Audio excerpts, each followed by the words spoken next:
చెప్పలేదు. జేపీ నడ్డా గారు కూడా పార్టీ యొక్క విధానాన్ని ఇప్పటికీ చెప్పడం లేదు. ఆనాడు డాక్టర్ బాబాసాహెబ్ అంబేద్కర్ గారి నేతృత్వంలో రచించిన రాజ్యాంగంలో రిజర్వేషన్లను 3 విధాలుగా చేర్చడం జరిగింది. ఒకటి రాజకీయపరమైన రిజర్వేషన్, 2 ఉద్యోగ నియామకాలలో రిజర్వేషన్, 3 విద్యలో రిజర్వేషన్. ఈ 3 రకాలైన రిజర్వేషన్లను రాజ్యాంగము ఎస్సీ ఎస్టీలకు ప్రాథమిక హక్కుగా ఇవ్వడం జరిగింది. వీటితో పాటు 15% ఎస్సీ రిజర్వేషన్ను, 7.5% ఎస్టీల రిజర్వేషన్లను కూడా కేటగారికల్గా వాళ్ళకి ఇవ్వాల్సిన శాతాన్ని దేశం యొక్క జనాభాను దృష్టిలో పెట్టుకొని ప్రాథమికంగా ఒక అంచనాకు వచ్చి ఈ రిజర్వేషన్లను అమలు మొదలు పెట్టడం ఆనాడు కాంగ్రెస్ పార్టీ ఈ నిర్ణయం తీసుకున్నది. విద్యా ఉద్యోగాలలోనే కాకుండా ఎస్సీ ఎస్టీలకు రాజకీయపరమైన రిజర్వేషన్లను కూడా చట్టసభలలో వాళ్ళ ప్రాతినిధ్యం ఉండాలని శాసనసభలో లోక్సభలో ఈ రిజర్వేషన్లను అమలు చేస్తూ వచ్చింది. 1978లో ఆనాటి రాష్ట్రపతి గారు బీసీ ఓబీసీలకు కూడా రిజర్వేషన్లు ఇవ్వాలన్న ఆలోచనతోటి బీపీ మండల్ నేతృత్వంలో మండల్ కమిషన్ ఏర్పాటు చేయడం జరిగింది. బీసీ ఓబీసీలను జనాభాను కులాలను అన్నిటిని ఒక అంచనా వేసి వాళ్ళకు కూడా రిజర్వేషన్లు ఇవ్వాల్సిన విధానాలను విధి విధానాలను ఖరారు చేయమని చెప్పి 1978లో రాష్ట్రపతి ఉత్తర్వుల ద్వారా బీపీ మండల్ నేతృత్వంలో కమిషన్ ఏర్పాటు చేసింది. బీపీ మండల్ కమిషన్ దేశంలో దాదాపుగా 3000 పైగా కులాలను ఉపకులాలను ప్రాంతాలను ఎన్నో రకాలుగా సమాచారాన్ని సేకరించి చివరగా 1990లో 27% బీసీ ఓబీసీ రిజర్వేషన్లను అమలు చేసే నిర్ణయాన్ని వీపీ సింగ్ గారు తీసుకోవడం జరిగింది. బీపీ మండల్ కమిషన్ 52% బీసీల జనాభాను నిర్ధారిస్తూ 27% రిజర్వేషన్లను వాళ్ళకి ఇవ్వడానికి వారు ఇచ్చిండ్రు. ఆ కమిషన్ నివేదికను వీపీ సింగ్ గారు ప్రధానమంత్రి ఉన్నప్పుడు 1990లో దాన్ని అమలు చేస్తూ ఉత్తర్వులను జారీ చేయడం జరిగింది. ఆనాడు ఆర్ఎస్ఎస్ అనుకూలమైన వర్గాలు ఈ రిజర్వేషన్లను వ్యతిరేకిస్తూ పూర్తి స్థాయిలో దేశంలో ఉన్నత వర్గాలకు అండదండగా నిలబడి వెన్నుదన్నుగా నిలుచుని మండల్ కమిషన్కు వ్యతిరేకంగా దేశం మొత్తము ఒక ఉధృతమైన ఉద్యమానికి పరోక్షంగా నాయకత్వం వహించిండ్రు. అదే సందర్భంలో న్యాయస్థానంలో కూడా వీటిని సవాల్ చేస్తే న్యాయస్థానము 9 మంది జడ్జిలతో కూడుకున్న ధర్మాసనము మండల్ కమిషన్ ఇచ్చిన తీర్పును ఆమోదిస్తూ ఎస్సీలకు 15%, ఎస్టీలకు 7.5%, 22.5% పోను 27% విద్యా ఉద్యోగాలలో బీసీ ఓబీసీలకు రిజర్వేషన్లు ఇవ్వండి అని తీర్పు ఇవ్వడమే కాకుండా వర్టికల్గా 50% మించకూడదు అనే నిబంధనను కూడా ఆ రోజు ఇంద్రసాహాని వర్సెస్ యూనియన్ ఆఫ్ ఇండియా కేసులో స్పష్టమైన తీర్పు ఇవ్వడం జరిగింది. అంటే సుప్రీంకోర్టు బీసీ ఓబీసీ రిజర్వేషన్లకు కూడా మండల్ కమిషన్ సిఫార్సులను అనుమతిస్తూ వర్టికల్గా 50% మించకూడదు అనే నిబంధన పెడుతూ ఆ విధంగా కాంగ్రెస్ పార్టీ తీసుకున్న బీసీ ఓబీసీ రిజర్వేషన్లు కూడా సంపూర్ణంగా సుప్రీంకోర్టు ఆమోదంతో ఆ రిజర్వేషన్లు అమలుకు వచ్చినాయి. బీసీ ఓబీసీలకు చట్టసభలల్లో రాజకీయపరమైన రిజర్వేషన్లు లేవు, కానీ ఎస్సీ ఎస్టీలకు ఏ రకంగా అయితే విద్యా ఉద్యోగాలలో రిజర్వేషన్లు ఉన్నాయో బీసీ ఓబీసీలకు కూడా ఆ రిజర్వేషన్లు అమలు జరిగినాయి. ఆనాటి నుంచి ఈనాటి వరకు బీసీ ఓబీసీలు చట్టసభలలో కూడా మాకు రిజర్వేషన్లు ఉండాలి, మా కోటా కేటాయించమని వివిధ సందర్భాలలో వాళ్ళ డిమాండ్ను వినిపిస్తూనే ఉన్నారు. దాని పట్ల కూడా రాజకీయ పార్టీలు వివిధ రకాలలో వివిధ సందర్భాలలో స్పందించడం జరిగింది. ఇప్పుడు ఎందుకు ఈ అన్ని అంశాలను కాంగ్రెస్ పార్టీ ప్రస్తావిస్తుంది అని అంటే, రాహుల్ గాంధీ గారు భారత్ జోడో యాత్ర సందర్భంగా ఈ దేశంలో 50% పైగా ఉన్న బీసీ ఓబీసీకి సంబంధించిన ప్రతినిధులు ప్రజలు రాహుల్ గాంధీ గారికి విజ్ఞప్తి చేసింది. 50% వర్టికల్ రిజర్వేషన్ లిమిట్ను తొలగించాలి, మా జనాభా దామాషా ప్రకారము మాకు రిజర్వేషన్లు కల్పించాలి, అప్పుడే మా సామాజిక ఆర్థిక పరిస్థితి మెరుగుపడుతుంది, వీటన్నిటిని కూడా అమలు చేయాలని వాళ్ళందరూ కూడా రాహుల్ గాంధీ గారికి విజ్ఞప్తి చేయడం జరిగింది. ప్రజలలో తిరిగి కన్యాకుమారి నుంచి కశ్మీర్ వరకు పాదయాత్ర చేసి 150 రోజులు 4000 కిలోమీటర్ల పాదయాత్రలో రాహుల్ గాంధీ గారు ప్రజల నుంచి వచ్చిన డిమాండును సూచనను దృష్టిలో పెట్టుకొని స్పష్టంగా ఏ రాష్ట్రంలో మా ప్రభుత్వం ఉంటే ఆ రాష్ట్రంలో తప్పకుండా మేము బీసీ జనాభాలను లెక్కించి నిధుల కేటాయింపుల్లో రిజర్వేషన్ల విషయంలో చట్టం చేస్తామని చెప్పిండు. కేంద్రంలో అధికారం వచ్చిన ఎంబడే బీసీ జనాభాను లెక్కించి ఓబీసీ జనాభాను లెక్కించి 50% పరిమితానికి లోబడిన రిజర్వేషన్లను కూడా తొలగించి 50% పైబడి కూడా బీసీ ఓబీసీలకు కూడా రిజర్వేషన్లు కల్పించడమే కాకుండా ఎస్సీ ఎస్టీలు ఎంత జనాభా ఉన్నారో అంత జనాభా ప్రాతిపదికన వాళ్ళకు కూడా రిజర్వేషన్లు ఇస్తాము అని చెప్పి రాహుల్ గాంధీ గారు చెప్పారు. దాంట్లో భాగంగానే భారతదేశం యొక్క ఎక్స్రే అంటే ఒక మనిషిని ఎక్స్రే తీస్తే లోపల ఏమేమి ఉన్నాయో అన్నీ చూడడానికి వైద్యుడికి అవకాశం ఉంటుందో భారతదేశం యొక్క ఎక్స్రే తీసి జనాభాను లెక్కించి జనాభా దామాషా ప్రకారం ఎస్సీ ఎస్టీ బీసీ ఓబీసీ రిజర్వేషన్లు అమలు చేయడమే కాకుండా నిధులను కేటాయిస్తామని చెప్పి ఒక స్పష్టమైన విధానాన్ని రాహుల్ గాంధీ గారు చెప్పడం జరిగింది. ఇది మా విధానం. మరి ఇప్పుడు బీజేపీ విధానం ఏంది? 1925లో ఆర్ఎస్ఎస్ను మొదలుపెట్టినప్పుడు వాళ్ళు ఒక నిర్ణయం తీసుకున్నారు. 100 సంవత్సరాల లోపు ఈ దేశాన్ని హిందూ దేశంగా ప్రకటిస్తామనేది ఒక నిర్ణయం. స్వతంత్రం వచ్చిన తర్వాత కాంగ్రెస్ పార్టీ అమలు చేస్తున్న రిజర్వేషన్లను రద్దు చేసి రిజర్వేషన్లు లేని దేశాన్ని ఏర్పాటు చేస్తామనేది రెండవది. ఈ రెండు విషయాలలో అన్ని రకాలుగా వాళ్ళు ఒక ప్రయత్నం చేస్తున్నారు. మూడవది, ఈ మధ్యలో నరేంద్ర మోడీ అమిత్ షాకు తోడైనరు ఇద్దరు, అదానీ అంబానీ. వీళ్ళు కార్పొరేట్ పెట్టుబడిదారులు. ఆనాడు ఈ దేశాన్ని ఆక్రమించుకోవడానికి ఈస్ట్ ఇండియా కంపెనీ మొట్టమొదట గుజరాత్ సూరత్లో ప్రవేశించింది. సముద్రం పక్కన సంసారం మొదలుపెట్టిన ఈస్ట్ ఇండియా కంపెనీ అక్కడి నుంచి కొంచెం కొంచెంగా జాతుల మధ్యలో ప్రాంతాల మధ్యలో వైరం సృష్టించి రాజ్యాలను ఆక్రమించి అఖండ భారతదేశాన్ని మొత్తాన్ని తమ గుప్పిట్లో పట్టుకొని కొన్ని వందల సంవత్సరాలు ఈస్ట్ ఇండియా కంపెనీ బ్రిటిష్ సామ్రాజ్యాన్ని ఏర్పాటు చేసుకున్నారు. ఇవాళ అదే సూరత్ నుంచి బయలుదేరిన అదానీ ఈనాటి ప్రధానితో కలిసి రిజర్వేషన్లను రద్దు చేసే కుట్రకి ఆర్ఎస్ఎస్ 1925 మొదలుపెట్టినప్పుడు 100 సంవత్సరాలు ఏదైతే టార్గెట్ పెట్టుకున్నారో 2025కు 100 సంవత్సరాలు పూర్తి కాబోతుంది.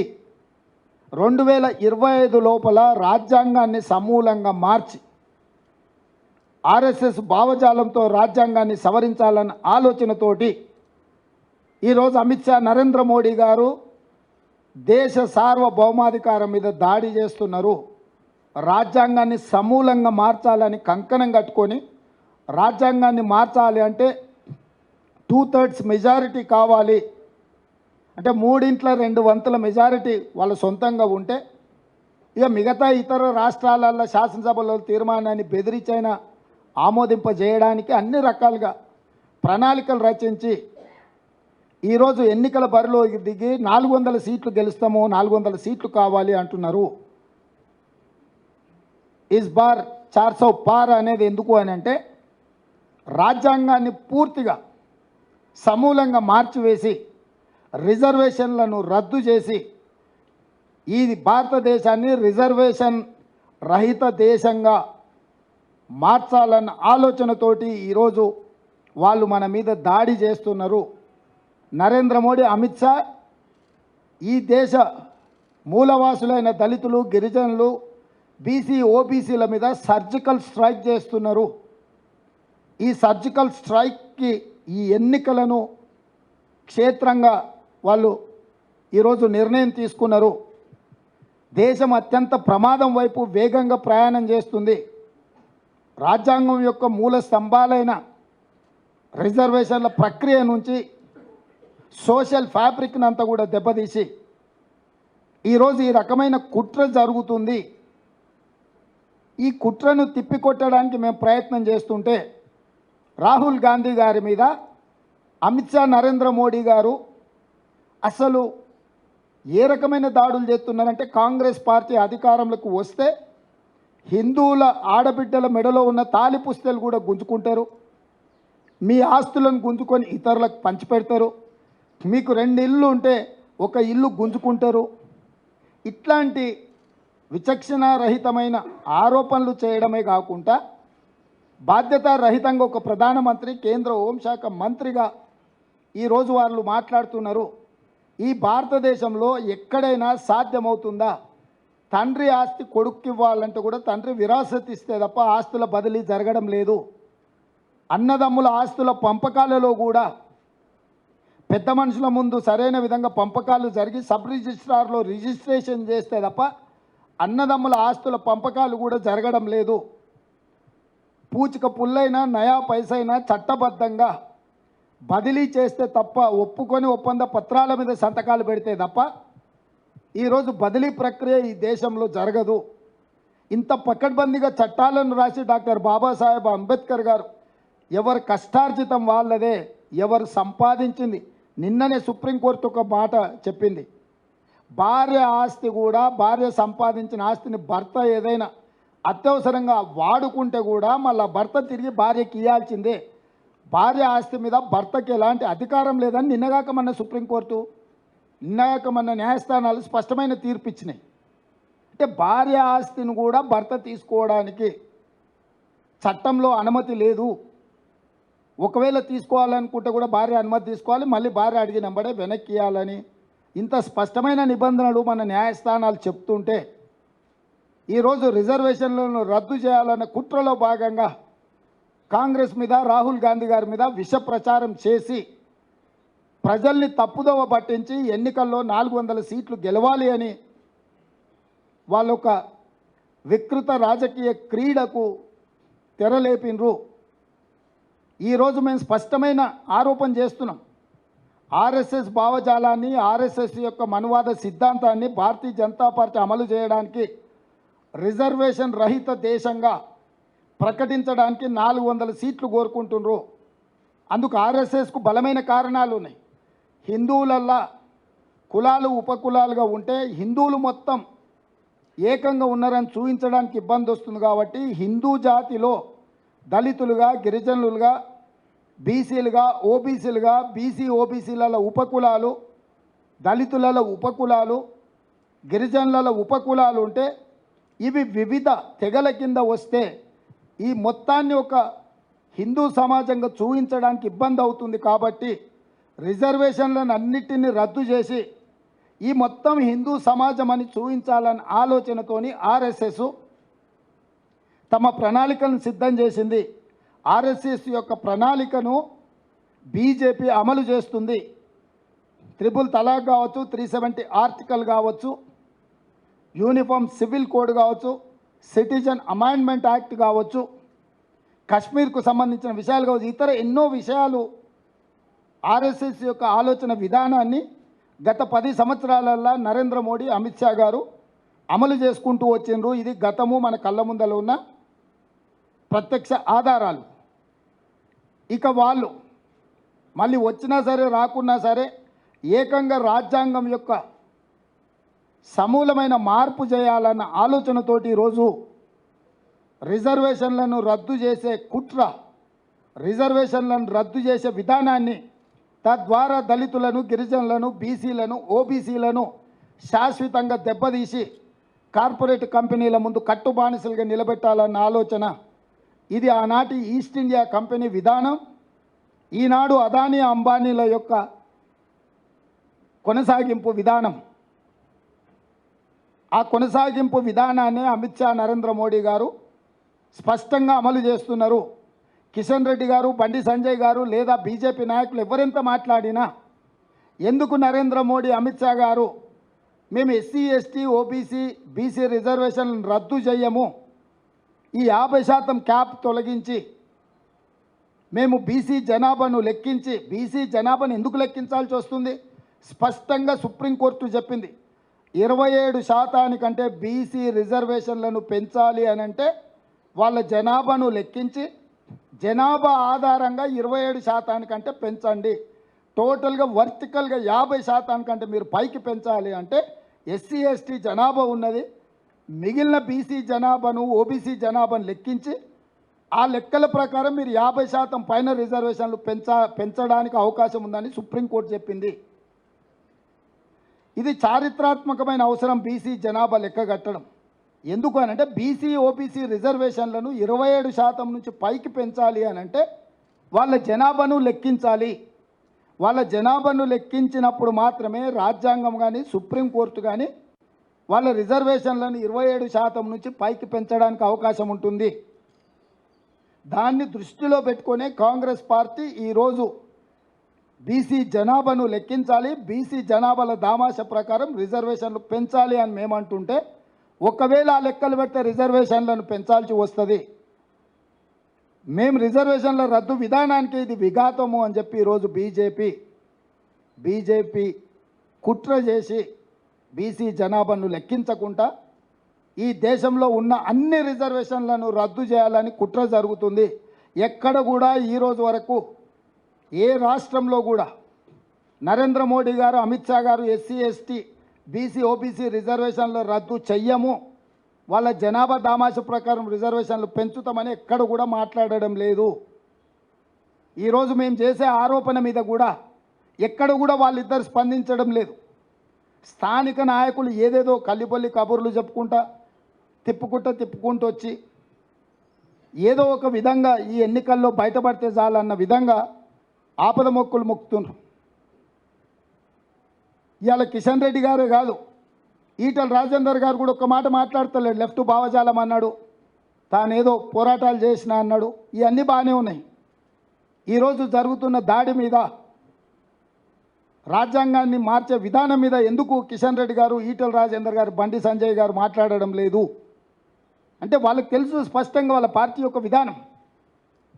ఎంతసేపు ఉన్నా తప్పించుకోవాలన్న ఆలోచనలే ఉన్నారు తప్ప ఇది తప్పు, ఈ రిజర్వేషన్లను మేము రద్దు చేయము, మేము నరేంద్ర మోడీతో అమిత్ షాతో చెప్పిస్తామని ఎందుకు చెప్పడం లేదు?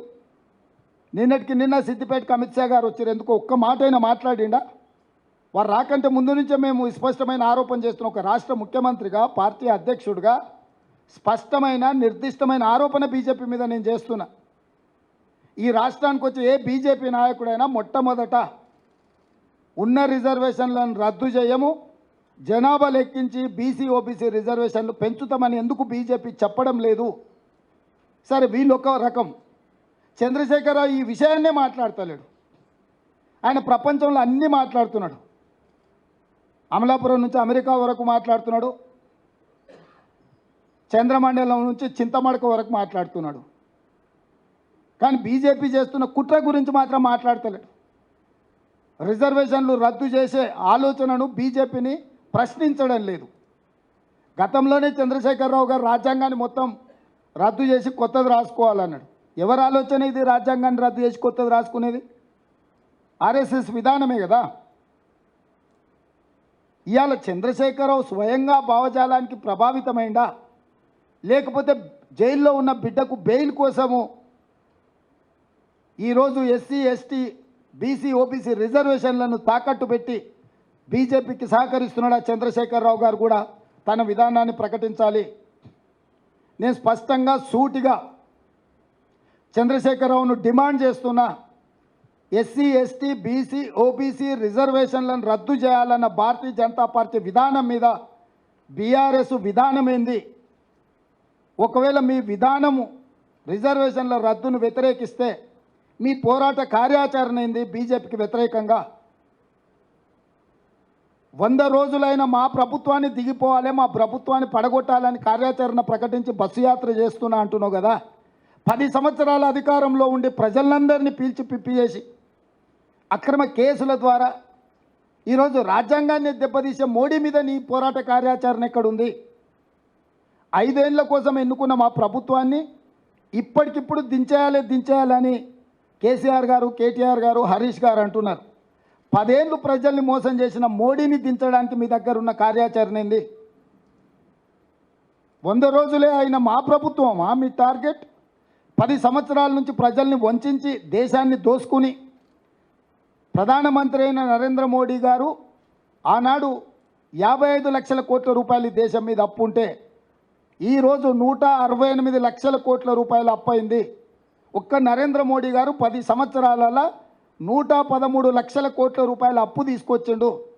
14 మంది ప్రధానమంత్రులు 67 సంవత్సరాలు చేసిన అప్పు 55 లక్షల కోట్లు అయితే 10 సంవత్సరాలలో ఒకే ఒక్క నరేంద్ర మోడీ దానికంటే 2 పైన అప్పు చేసిండు.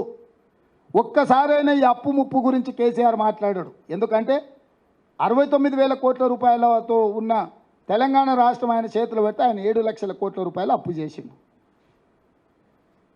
ఇద్దరు ఒకే రకమైన విధానాన్ని అవలంబించడం ద్వారా రాష్ట్రాన్ని ఈయన అప్పుల కూపంలో నెట్టితే దేశాన్ని మొత్తం అప్పుల ఊపిలో మోడీ కూర్చేసిండు. ఇక వీళ్ళిద్దరు ఒప్పందం బెయిల్ కోసం అయితే నిన్నటికి నిన్న మేడ్చల్ ఎమ్మెల్యే స్పష్టంగా చెప్పిండు, మేము బీజేపీకి గెలిపిస్తాం, బీజేపీ గెలుస్తుంది మల్కాజ్గిరిలో అని. ఇంకా కూడా కేటీఆర్కు మరి సోయి ఉందా లేదా ఇవాళ మాట్లాడుకుంటా అసలు అప్పటికప్పుడు ఉన్న పలంగా నిజంగానే బీజేపీతో వీళ్ళకి వైరం ఉంటే మల్లారెడ్డిని పార్టీలకు వెళ్ళి సస్పెండ్ చేయాలి. బహిరంగంగా ప్రజల ముందు బీజేపీ అభ్యర్థిని అలై బలై చేసుకొని ఆయన్నే గెలుస్తాడని ఆయనకు సహకరిస్తుంటే ఆయన అసెంబ్లీ నియోజకవర్గం ఉన్న ప్రాంతంలో మేడ్చల్ ఎమ్మెల్యే మీద చర్యలు తీసుకోకపోను ఈరోజు కేటీఆర్ సమర్థించడం దేనికి సూచన? నేను మొదటి నుంచి చెప్పిన 5 పార్లమెంటు నియోజకవర్గాలను తాకట్టు పెట్టినరు బీజేపీకి బీఆర్ఎస్ వాళ్ళని. పోయినసారి నేను ఎంపీగా నిలబడ్డప్పుడు మల్కాజ్గిరిలో 31 సమావేశాలు పెట్టిండు కేటీఆర్ నన్ను ఓడించాలని. ఇలా ఇప్పటి వరకు ఒక్కటి పెట్టిండు, కార్యకర్తల సమావేశం అని చెప్పి పెట్టి ఆర్ఎల్ఆర్ను పిలిచి నీకు పైసలు ఇచ్చేది లేదు, నీకు ఏమైనా ఆస్తి ఉంటే అమ్ముకో అని చెప్పాడు. ఇన్ని వేల కోట్లు దోసుకున్నావు, బూత్ ఖర్చుల కన్నా ఆర్ఎల్ఆర్కి ఇవ్వాలి కదా. అంటే నువ్వు ఎన్నికలు చేయకు, వదిలేసాయి, ఈటల రాజేందర్ గెలవాలి. ఎక్కడన్నా ఈ మొత్తం ఎన్నికల పర్యటన మొదలైనాక ఈటల రాజేందర్కు వ్యతిరేకంగా ఎక్కడైనా కేటీఆర్ మాట్లాడిండా? కేసీఆర్కు వ్యతిరేకంగా ఈటల రాజేందర్ ఎక్కడైనా మాట్లాడిండా? నిన్న నా మీద సవాల్ విసురుతున్నాడు, నువ్వు భూములు అమ్మకుంటా రైతులకు రుణమాఫీ చేయని. భూములను అమ్మకుంటా రుణమాఫీ చేయి, బుక్కెడు బువ పెట్టకుండా పిల్లల్ని ఆంబోతులాక తయారు చేయి. ఏందా రాజేందర్, ఏం మాట్లాడుతున్నావు నువ్వు?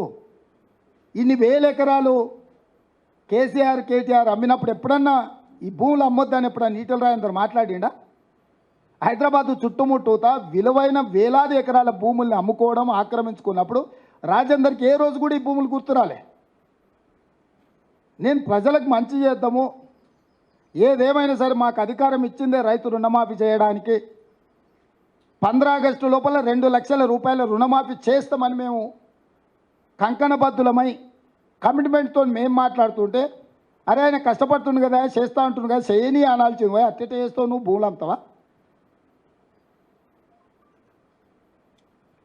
అంటే ఎవరికి మద్దతు పలుకుతున్నాడు ఈటల రాజేందరు? అంటే చేయొద్దా, రైతులకు రుణమాఫీ చేయొద్దా? భూములు మీరే అమ్ముకుంటారా, మీరే గుచ్చుకుంటారా, మీరే ఆక్రమించుకుంటారా? దేవుడి భూములు ఆక్రమించుకున్నావా నీ మీద ఆయన అన్నాడు, ఇప్పటివరకు చర్యలు తీసుకోలే. కేసీఆర్ ధరణితోని 1000 ఎకరాలు ఆక్రమించుకున్నాడని రాజేందర్ అన్నాడు, ఆయన దాని మీద ఏం జోలి చెప్తలేడు, ఢిల్లీకి ఫిర్యాదు చేస్తలేడు. అందుకే నేను కేసీఆర్ను సూటిగా డిమాండ్ చేస్తున్నా, మల్కాజ్గిరిలో బీజేపీ అభ్యర్థి ఈటల రాజేందర్ను గెలిపించడానికి మీ మేడ్చల్ ఎమ్మెల్యే బహిరంగంగానే మాట్లాడిండు, గెలుస్తున్నాడని అభినందించిండు. తక్షణమే మీ మేడ్చల్ ఎమ్మెల్యే మీద చర్యలు తీసుకోండి. బీజేపీతో మీకు చీకటి ఒప్పందం లేకపోతే తెలంగాణ సమాజానికి నేను విజ్ఞప్తి చేస్తున్నా, వాళ్ళ ఒప్పందం బయటపడ్డది.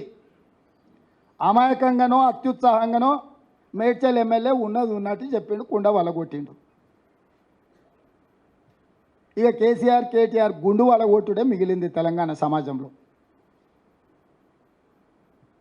ఇంత స్పష్టంగా ఎన్నికలు దగ్గరకు వస్తుంటే మీ ఎమ్మెల్యే బీజేపీ అభ్యర్థిని నువ్వు గెలుస్తున్నావు అని అభినందించి అల్లై బల్లై చేసుకుంటే షోకాజ్ నోటీస్ కూడా ఇవ్వకుండా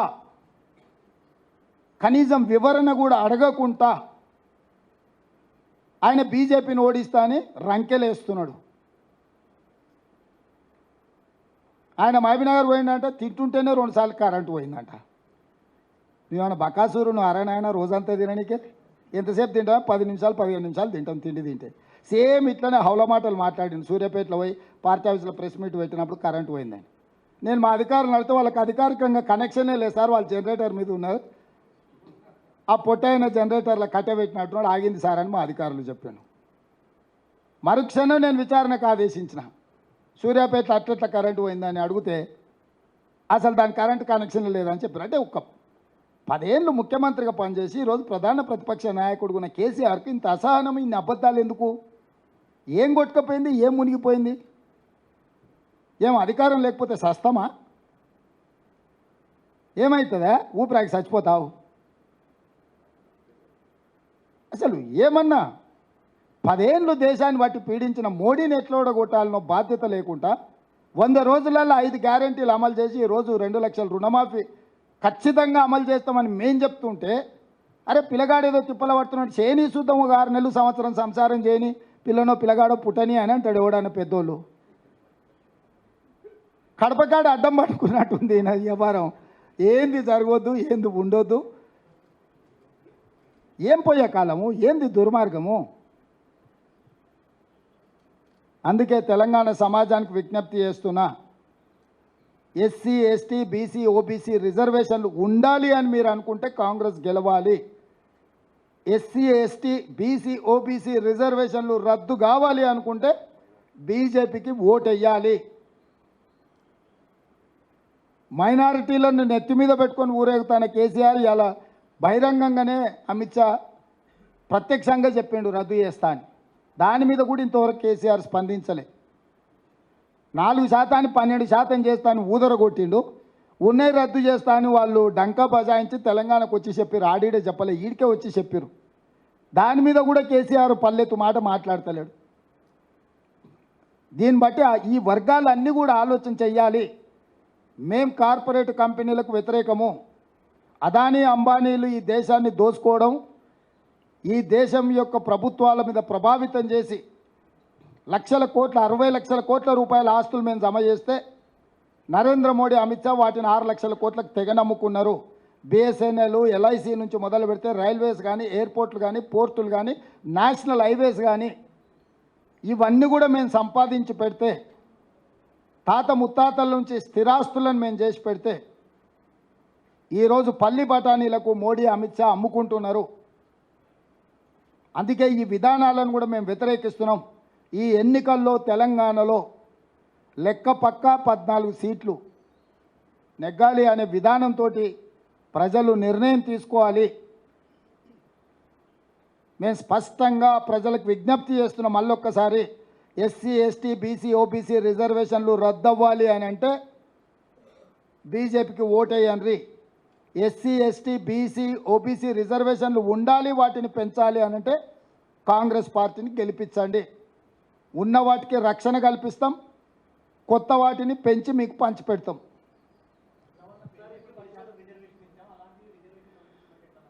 ఇప్పుడు అదే కుట్ర అంటున్నా. ఆ రోజు మేము చట్టసభలలో ఉన్నాం కాబట్టి వాటిని మెడలోంచి తీసుకొచ్చినాం.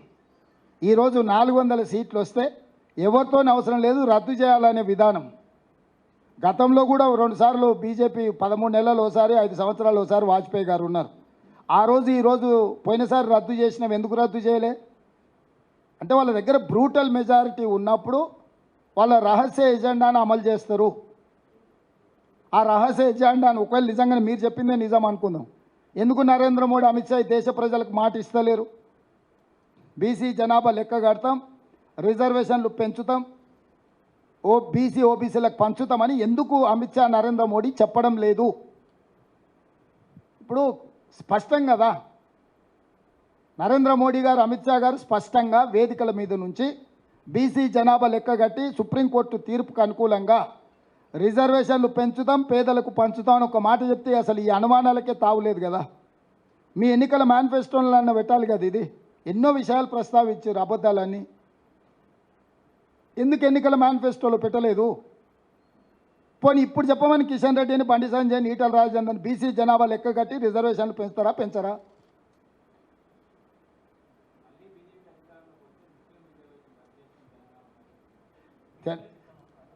ఇప్పుడు తెలంగాణకు ఇచ్చిన రిజర్వేషన్లు కేంద్ర ప్రభుత్వం పరిధిలో కాదు, అది రాష్ట్ర ప్రభుత్వం. రాష్ట్ర ప్రభుత్వంలో 2004లో కాంగ్రెస్ అధికారంలోకి వచ్చినప్పుడే అమలు చేసిండ్రు. ఈరోజు కాంగ్రెస్ రాష్ట్ర ప్రభుత్వంలో ఉన్నది.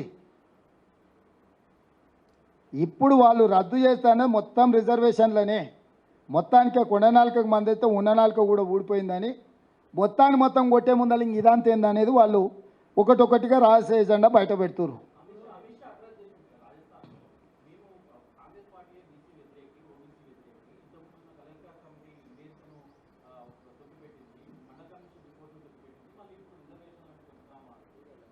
పదేళ్ళు మీరు అధికారంలో ఉన్నారు. కాంగ్రెస్ పార్టీ మంచి చేసిందో చెడు చేసిందో ప్రజలు తీర్పిచ్చి నరేంద్ర మోడీ, అమిత్ షా గారికి అధికారం ఇచ్చిండ్రు. వాటన్నిటిని మీరు అమలు చేస్తే అయిపోయి ఉండే కదా. ఇప్పుడు ఈ చర్చ ఎందుకు? 10 సంవత్సరాలు బ్రూటల్ మెజారిటీ వాళ్ళ దగ్గర ఉండే, 300 పై సీట్లు వాళ్ళ దగ్గర ఉన్నాయి కదా. ఇన్ని బిల్లులను చట్టసభలో ఆమోదించుకున్న వాళ్ళు ఇప్పుడు ఏదైతే కాంగ్రెస్ మీద ఆరోపణలు చేస్తుర్రో వాటిని వాళ్ళు అమలు చేస్తే అయిపోయేది కదా. పోనీ అది కూడా పక్కన పెట్టు. ఈరోజు మీరే 3వ అధికారం వస్తుంది అంటున్నారు కదా. మీరు ఏమేమి అమలు చేస్తారో ప్రజలకు చెప్పండి. ఇప్పుడు ప్రతిపక్షంలో హోదా కూడా లేని మా మీద మీకెందుకు ఆరోపణ? మళ్ళీ కూడా రాదంటున్నారు కదా మీరు. వాళ్ళ లెక్క ప్రకారం కేసీఆర్, నరేంద్ర మోడీ లెక్క ప్రకారం మేము 40 సీట్లు దాటం. అవునా? ఇదే కదా వాళ్ళిద్దరు చెప్తున్నది. 40 సీట్లు దాటనలో మేమైతే అమలు చేయలేము కదా. 400 వచ్చే సీట్లు బీఆర్ఎస్, బీజేపీ 400 సీట్లు వచ్చినప్పుడు ఏమేమి అమలు చేస్తారో ప్రజలకు స్పష్టమైన హామీ ఇవ్వమంటున్నా నేను. మీ విధానాన్ని, మీ విధాన పత్రాన్ని ప్రకటించమని అడుగుతున్నాము.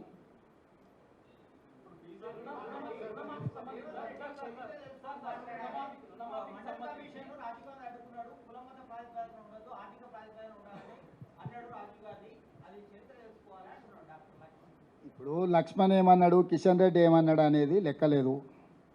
వాళ్ళు ఏంది దొడ్డి దగ్గర కాపలా ఉండేటోళ్ళే తప్ప లోపలికి పోయేటోళ్ళు కాదు. లోపల ఉన్నోళ్ళు ఏం చెప్తున్నారో లెక్కకు తీసుకోండి. లోపల ఉన్నోళ్ళు స్పష్టంగా రద్దు చేస్తామంటున్నారు.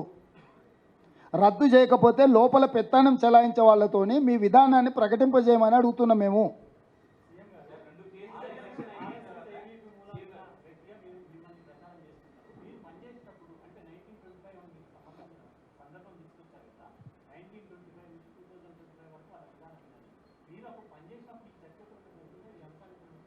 వాజ్పేయి గారు కూడా అందులోనే చేసిరు. వారు ప్రధానమంత్రిగా ఉన్నప్పుడు ఇవి అమలు జరిగినాయా?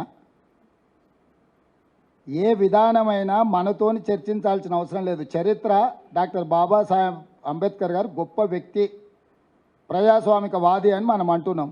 మనం ఆయనతో కలిసి పనిచేసినామని కాదు. ఆయన విధానాలను మనం చూసుకుంటూ, వారు మనకు అందించిన ఆదర్శాలను చూసుకుంటూ మనం మాట్లాడుతున్నాము. ఈరోజు ఇది రేవంత్ రెడ్డికి ఎవరితో పరిచయం ఉంది, రేవంత్ రెడ్డితో ఎవరు కలిసి పనిచేసింది అనేది ఇక్కడ చర్చ కాదు. ఆ సంస్థ యొక్క విధానము, ఆ రాజకీయ పార్టీ యొక్క మేనిఫెస్టో. సో ఇక్కడ వ్యక్తుల ప్రస్తావన కాదు, ఇక్కడ సంస్థలు ఏం నిర్ణయం తీసుకుంటే సంస్థల యొక్క విధానం మీద మనం చర్చ చేసుకుంటున్నాము. ఇవాళ ఎక్కడ కూడా నిర్దిష్టమైన ఆరోపణ చేస్తున్నప్పుడు నరేంద్ర మోడీ గారు, అమిత్ షా గారు వివరణ ఇవ్వడం లేదు.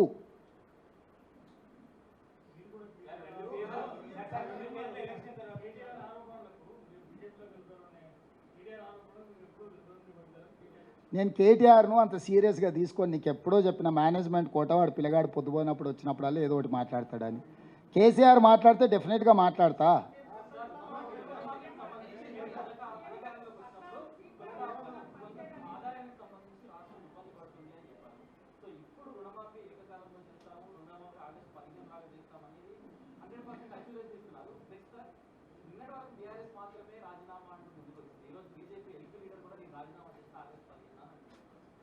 నేను అదే అంటున్నా, నాకు సంతోషం. సిద్దిపేటకు ఇంకా మిగతా ఎవరెవరు రాజీనామాలు చేస్తారో ఆ ప్రాంతాలకు పట్టిన శని పీడ విరగడవుతుంది. 15 ఆగస్టు లోపల రుణమాఫీ చేసి తీరుతా. జూబ్లీహిల్స్లో ఉన్న పెద్దమ్మ సాక్షిగా నేను మీకు మాట ఇస్తున్నా. ఒకవేళ ఎవరైనా దీని మీద నమ్మకం లేని మీడియా మిత్రులు కూడా ఎవరైనా రాజీనామా చేస్తామంటే కూడా మంచిదే.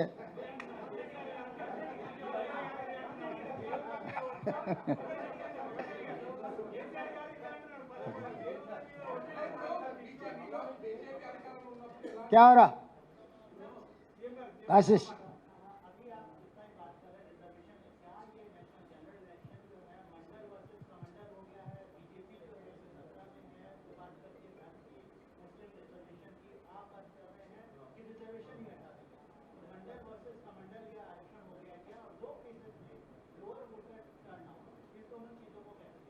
मैं एक बात साफ साफ कहना चाहता हूं, इस देश की प्रधानमंत्री और गृह मंत्री रिजर्वेशन हटाने के लिए बहुत सारे कोशिश कर रहे, साजिश कर रहे, क्योंकि उनके जो मदर ऑर्गेनाइजेशन है राष्ट्रीय स्वयंसेवक संघ, उनके आइडियोलॉजी, उनके फिलॉसफी है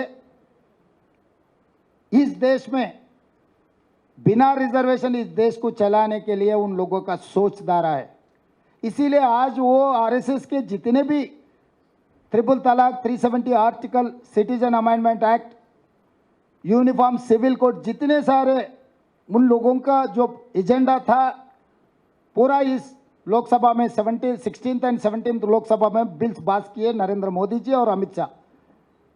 अब बच गए एक ही, रिजर्वेशन हटाने का. वो 18 लोकसभा में 400 सीट जीतकर 2/3 मेजॉरिटी लेकर और रिजर्वेशन निकालने के लिए ये लोग इसीलिए आज पूरा देश में घूम घूम कर इस बार 400 पार. भाई सरकार चलाने के लिए आपको सिंपल मेजॉरिटी बस है 272. पिछले बार 300, 302, 303 मिला हुआ है. अभी 400 इसीलिए पूछ रहे हैं कि 2/3 मेजॉरिटी लेकर रिजर्वेशन हटाने के लिए. हम लोग सीधा सीधा भारतीय जनता पार्टी के ऊपर आरोप लगा रहे हैं कि आप लोग रिजर्वेशन हटाने वाले हैं, इसीलिए बीसी ओबीसी जनता की गिनती आप खिलाफ कर रहे हैं. क्योंकि मंडल कमीशन रिकमेंडेशन के हिसाब से supreme court 9 members bench, constitutional bench, एक जजमेंट दिया हुआ है.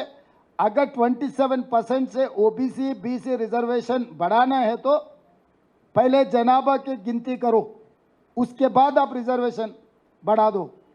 50% वर्टिकल रिजर्वेशन से अगर आगे जाना है तो बीसी ओबीसी जनता को गिनती करने के बाद ही करने के लिए पाबंदी लगाए सुप्रीम कोर्ट ने.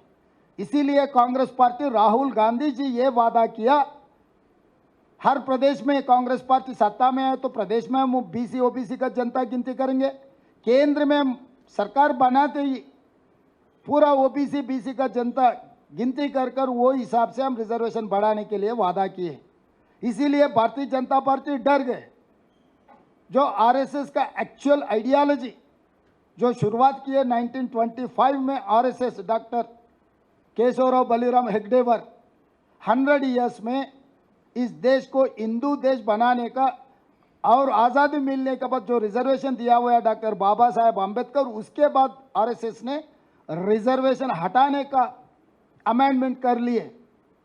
100 साल अभी 2025 पूरी होने वाले हैं. 100 साल के अंदर जो बात की है वो लागू करने के लिए आज कोशिश कर रहा है. इसीलिए इस देश जनता को जागरण होने का मौका आगे. एक खाली सरकार बनाने के लिए, सरकार चलाने के लिए कोशिश नहीं कर रहे. इस देश लूट कर अदानी अंबानी को बांटने के लिए कोशिश नहीं कर रहे. इस देश को और संविधान को बदलाने के लिए साजिश चल रहे. इसको रोकने का जिम्मेदारी हर नवयुवता के ऊपर है. इसीलिए हम लोग कोशिश कर रहे हैं याद दिलाने के लिए इन लोगों के सोच धारा कैसे है, ये लोग आगे क्या करने वाले हैं. आप सब लोग सोचकर इस देश में क्या होने वाले है पूरा सोचकर आप वोट दे दीजिए. पोलिंग परसेंट, कभी भी पोलिंग परसेंटेज कहीं कम हो रहा बोले तो सरकार के ऊपर नाराज है तो लोग पोलिंग परसेंटेज, क्योंकि भरोसा टूट गए सरकार के खिलाफ, अगर लोग कुछ बोलना है तो पोलिंग परसेंटेज में दिखता है. इसीलिए मेरे ख्याल से जहां सेकंड फेज ऑफ पोलिंग जो कम हुई उसके जिम्मेदारी नरेंद्र मोदी अमित शाह उठाना है।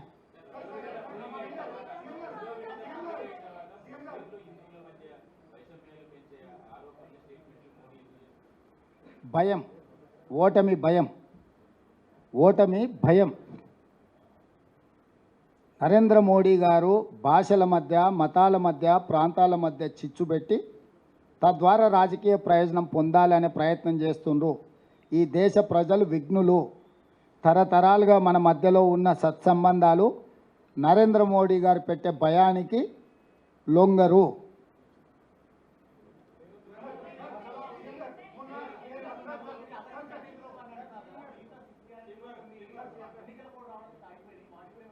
వచ్చే అసెంబ్లీలో బడ్జెట్ పెట్టేటప్పుడు టోటల్గా మన ఓటాన్ అకౌంట్ బడ్జెట్ పెట్టినాం. జనరల్ బడ్జెట్లో అన్ని వివరాలు మీతో చర్చిస్తాం.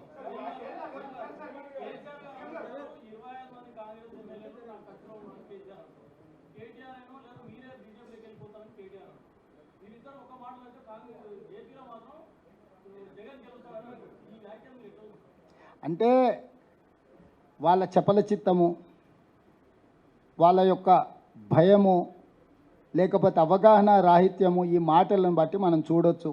అసెంబ్లీలో సమస్యల మీద చర్చిద్దామంటే చంద్రశేఖరరావు పారిపోయిండు. కానీ ఓ టీవీ స్టూడియోలో కూర్చొని 4 గంటలు రాసుకోర సాంబా అన్నట్టుగా అడిగేటోడు ఆయనోడే, చూపించేటోడు ఆయనోడే, రాసుకునేటోడు ఆయనోడే. ఏందా ఇది? ఎంత బాధ్యతారహితంగా వ్యవహరిస్తున్నాడు ఈ రాష్ట్రంలో ప్రధాన ప్రతిపక్ష నాయకుడు. రోజుల కొద్దీ సభ పెట్టి సమస్యల మీద మాట్లాడుకుందాం, మీ అనుభవంతో వాటి పరిష్కారానికి సూచనలు చేయండి అని ప్రభుత్వం ఒకవైపు ఆహ్వానిస్తుంటే తూచి నేను రానని చెప్పి టీవీ స్టూడియోలో కూర్చొని సొల్లు పురాణం అంతా మాట్లాడుతున్నాడు. మా తాతలు నేతులు తాగినరు, మా మూతుల వాసన చూడండి, తినడానికి తిండి లేదు కానీ మా మీసాలకు మాత్రం సంపెంగ నూనె, అసలు తగ్గని అది ఆయన ఏంది, ప్రౌడ్ టు బి ఆయన దొర అనే ఏందో ఇంగ్లీష్లో మాట్లాడినట్టున్నాడు. వెలమ దొరగా ఉండడానికి ఆయన గొప్పగా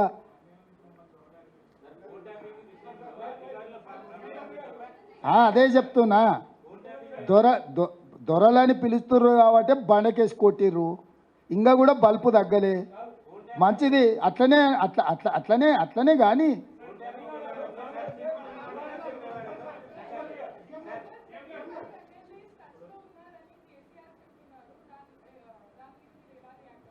ఇప్పుడు ఆయన దొడ్లు ఎన్ని ఉన్నాయో ఆయన రోజు సాయంత్రం లెక్క చూసుకునే పరిస్థితి. మీరు అంత సీరియస్గా తీసుకోకండి. కొంచెం మానసికంగా వారు కొంత ఇబ్బందిని ఎదుర్కొంటున్నారు, కొంచెం మానసిక ఆందోళనలో ఉన్నారు. ఉండడానికి కూడా కారణం నేను అర్థం చేసుకోగలను. ఇంట్లో ఉన్న పరిస్థితులు, బయట ఉన్న పరిస్థితులు, అధికారం కోల్పోయి ఎవరు పిలిచినా పలకకపోవడం వల్ల బెల్లు కొడితే కూడా ఎవరు వస్తలేరు. ఆ సంతగాడు కూడా సెలవు పెట్టిపోయిందంట.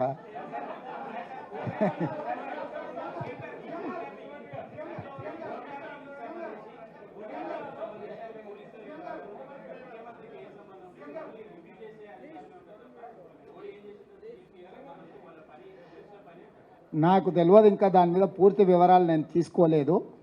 తప్పకుండా ఆ వివరాలను కూడా బడ్జెట్ సమావేశాల సందర్భంగా విచారణ పూర్తి చేసి అధికారులు నివేదిక ఇచ్చిన తర్వాత మాత్రమే నేను మాట్లాడగలను. ఎందుకంటే బాధ్యత కలిగిన ముఖ్యమంత్రిగా హోంశాఖ కూడా నా దగ్గరనే ఉంది. విచారణ జరుగుతున్నప్పుడు అర్ధాంతరంగా, ఆదరబాదరగా ఎవరి మీదనో ఆరోపణ చేయాలనో, ఎవరినో గందరగోళపరచాలన్న ఆలోచన నాకు లేదు. అధికారులు విచారణ చేస్తుర్రు. ఏం జరిగింది, ఏం జరగబోతుందని అధికారులు నాకు నివేదిక ఇచ్చే వరకు నేను ఎలాంటి స్పందన ఈ టెలిఫోన్ ట్యాపింగ్ విషయంలో చెప్పదలుచుకోలేదు.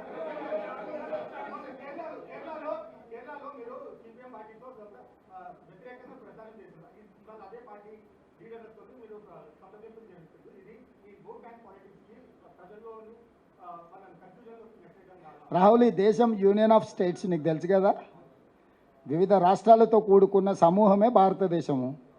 మరి వివిధ రాష్ట్రాలలో పార్టీకి వివిధ విధానాలు ఉంటాయి. అందుకే రాష్ట్ర శాఖ అధ్యక్షులు ఉంటారు కదా, దాని ప్రకారమే పనిచేస్తున్నాను నేను.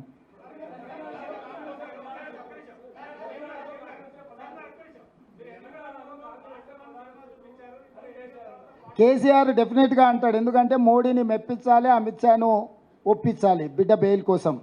తెలంగాణ రాష్ట్రం ఇచ్చి ఆంధ్రప్రదేశ్లో పార్టీ దాదాపుగా కనుమరుగైపోయి కేంద్రంలో అధికారం కోల్పోయి ఇక్కడ ప్రజల ఆకాంక్ష నెరవేర్చిన సోనియా గాంధీ కాంగ్రెస్ పార్టీ ప్రధాన శత్రువు అంటున్నాడంటే చంద్రశేఖరరావు గారి యొక్క ఆలోచన విధానం ఏందో మీరు అర్థం చేసుకోండి. ఈరోజు ఆయన ఎంతసేపు ఉన్నా రావణాసురుడు తపస్సు చేసి ప్రత్యక్షం చేసుకున్నట్టు ఈరోజు ఆయన ఎంతసేపు ఉన్నా అమిత్ షా మోడీని ప్రత్యక్షం చేసుకోవడానికి తపస్సు చేస్తున్నాడు. కాంగ్రెస్ను విమర్శిస్తేనో కాంగ్రెస్కు వ్యతిరేకంగా పనిచేస్తేనో వాళ్ళు ప్రత్యక్షమవుతారని ఆయన ఒక ఆలోచనతోని కాంగ్రెస్ పార్టీని తిడుతున్నాడు. అంటే కాంగ్రెస్ పార్టీని తిట్టడానికి తెలంగాణ రాష్ట్రం ఇవ్వడమే కారణమా, లేకపోతే ఎస్సీ ఎస్టీ బీసీ ఓబీసీ రిజర్వేషన్లు ఇవ్వడం కారణమా? ఏం కారణం కాంగ్రెస్ను తిట్టడానికి? ఇప్పుడు ఆయన మోడీని ఒప్పించే ఆలోచన తప్ప ఇంకేదైనా ఒక్క కారణం చూపించండి కాంగ్రెస్ను విమర్శించడానికి. 10 సంవత్సరాలు వైఫల్యం చెందిన ప్రధానమంత్రి, దగా చేసిన ప్రధానమంత్రి, దేశాన్ని అప్పుల ఊబిలో ముంచేసిన ప్రధానమంత్రి నరేంద్ర మోడీ గారు అక్కడుంటే ఆయన గురించి మాట్లాడకుండా 100 రోజుల్లో 5 గ్యారెంటీలను అమలు చేసి 30,000 ఉద్యోగాలు ఇచ్చి బీసీ జనాభా లెక్కలు పెట్టి మెగా డిఎస్సి నోటిఫికేషన్ ఇచ్చి పబ్లిక్ సర్వీస్ కమిషన్లో గ్రూప్ 1 ఉద్యోగాలు 564 నోటిఫికేషన్ ఇచ్చి ఇన్ని సమూలమైన మార్పులు తీసుకొచ్చి ఈరోజు వరి మొత్తం 7,000 చిల్లర కొనుగోలు కేంద్రాలు తెరిచి రైతులు పండించిన ప్రతి చివరి గింజ వరకు కొనుగోలు చేస్తున్న మమ్మల్ని ఈరోజు చంద్రశేఖరరావు గారు విమర్శిస్తున్నాడంటే అసలు ఆయన ఏ రకమైన వైఖరులు ఉన్నాడో ఆయన మానసిక స్థితిని మీరు అర్థం చేసుకోండి.